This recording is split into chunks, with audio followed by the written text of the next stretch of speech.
Hello and welcome to London, welcome to the Longines Global Champions Tour for the 11th Grand Prix of the 2022 season. We have had a 6-week break. After those 6 weeks of break, we are back in London for the 11th stage.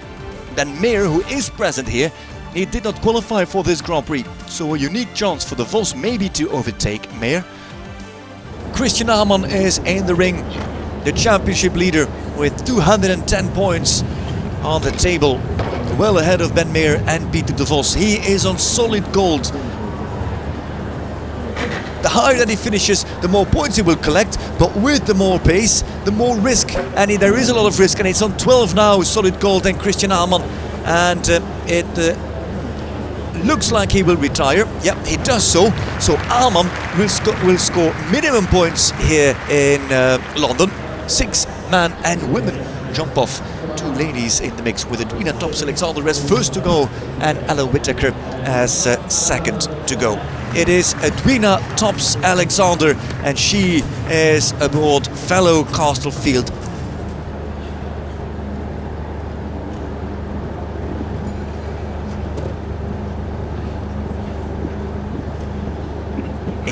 And that buck didn't help, and she's on the back rail.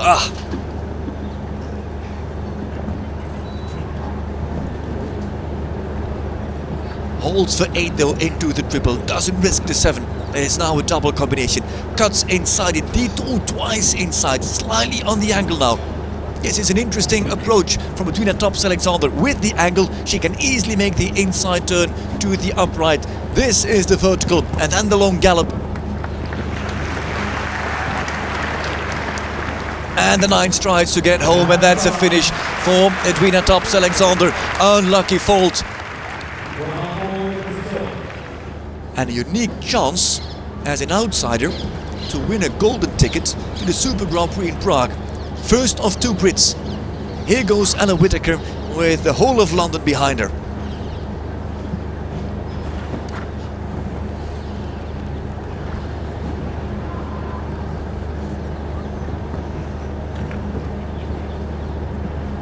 She goes for the open 7. Can he get up in front? Yes, he can. Then she cuts inside and inside of Longines Global Champions Tour.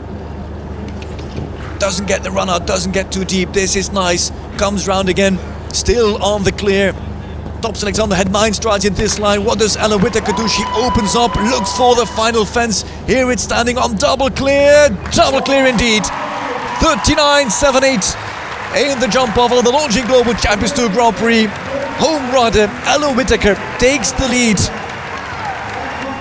Biggest striding horse is Moms to Pied La Roque with Peter de Vos. But maybe not as easy to turn. Yeah. That's the difference between stride and rideability. That's the 8 strides, 1 stride less than all the others so far in this Grand Prix, and de Vos has a very smooth rollback actually. Stalls over the upright, he's still clear, and with a big step he can make the 7 still work. De Vos, can he make the inside turn in here? Pulls on the inside rein and now tries to open up on the angle on Moms to Pied La Roque, still clear. The winner of the Miami Grand Prix now comes round to the upright. Right by Royal Hospital Chelsea. Final line coming up, again the big stride coming in hand. He's really opening up, he's risking it all to the final fence. There's de Vos, and he's much quicker. Oh yeah, it is 36.92. What a round for de Vos, throwing everything in the ring here, giving it all with Moms to Pied La Roque and beating Ella Whittaker by 3 seconds. What a run from de Vos and to Pied La Roque. Next in, Vrieling with Cum Laude.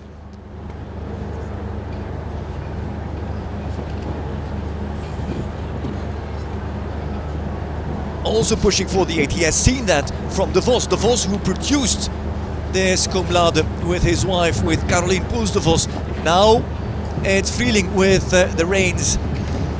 Vrieling in the irons, and Vrieling maybe a fraction quicker. What does the split time tell us? He is just behind, half a second behind on de Vos, as Vrieling now also tries to open up. It is Cum Laude who spends a lot of time in the air and might lose it there compared to de Vos. Open it up now, Jur, and give it a go for double clear and maybe the lead. Who knows, maybe even the win here in London. It is Vrieling, and the finish is quick slower. He is 1.79 seconds slower. Philippe Aerts is on H&M Miro for the first time in his life, Miro is in the jump-off of a 5-star Grand Prix with 36.92 to beat. And Philipparts just override Miro in that first line to make this turn more approachable. That's a good move, not to override Miro, not to get him too strong. He gets a little bit strong here into the combination. Can he get up in front and inside? Oh yeah, very adjustable, athletic as he comes out of that double. Slightly wider here than the Vos actually, so losing maybe a little bit of time, but it feels that Miro is moving flat over the ground with 36.92 to beat. It's Belgium versus Belgium. It's the Vos versus Philipparts. And who is it going to be at the finish? The time tells us that it is the Vos at this point. It is the Vos who leads still. The next man is Ben Meer, who has won 11 regular season Grand Prix wins. If Scott Brash beats the 36.92 of the Vos, Scott Brash beats his own record and wins 13 Grand Prix in his career. In front of the home crowd, it would be the 4th win for him in London. Here he goes.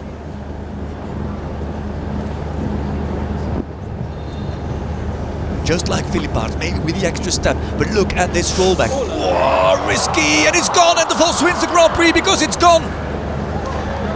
It is gone for Brash. He does not win it.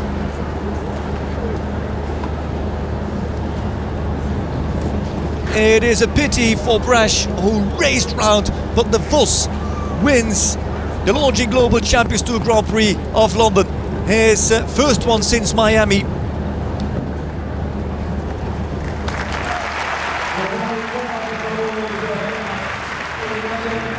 And here is the final standing. Peter de Vos wins ahead of Olivier Philipparts, and you're feeling the lowlands dominate London. That is clear. Yeah, it's an unbelievable feeling, especially the horse, Mom Stoopy La Roque. She did everything today for me. She was doing absolutely everything she could to jump the fences clear. And yeah, of course, I don't have her so long time, and now I felt it a bit coming that I would do a good result with her, and now the cherry on the cake to win, so I'm very, very happy. This is what the standings look like. Peter de Vos is just 18 points away, 18 points shy of Christian Ahman. This was the 11th stage of the Longines Global Champions Tour. There's 15 in total. The championship race is red hot, and we can't wait to be going to Valkenswaard for the next stage of the Longines Global Champions Tour. From all of us here in London, thank you very much for watching, and bye-bye. Take care.